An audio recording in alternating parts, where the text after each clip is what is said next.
Hello everyone, welcome to research and PhD guide of classes. आज मैं आपको बताने वाला हूँ 3 कॉमन रीजंस जिनकी वजह से रिसर्च पेपर रिजेक्ट होता है। सबसे पहला जो एडिटर ध्यान देता है सबसे पहले रिसर्च पेपर के ऊपर, that is your research methodology.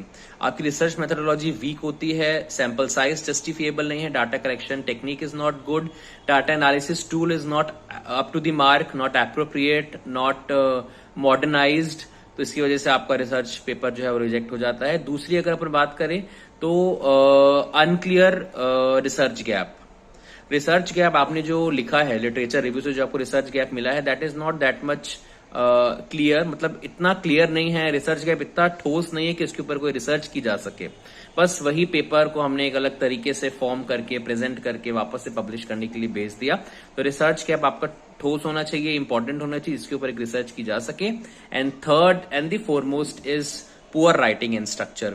आपका जो पेपर है वो अच्छी तरीके से बनना भी होना चाहिए और उसका प्रेजेंटेशन भी अच्छी होनी चाहिए, ग्रामेटिकल मिस्टेक्स नहीं होनी चाहिए, जो फ्लो है वो मेंटेन रहना चाहिए, जर्नल गाइडलाइंस को फॉलो करना चाहिए, हर एक चीज जो है वो सही होनी चाहिए, जिसकी वजह से आपका पेपर कई बार अगर नहीं होती है सारी चीजें तो आपका पेपर जो है वो रिजेक्ट हो जाता है, right. So these are some of the common mistakes that you should avoid.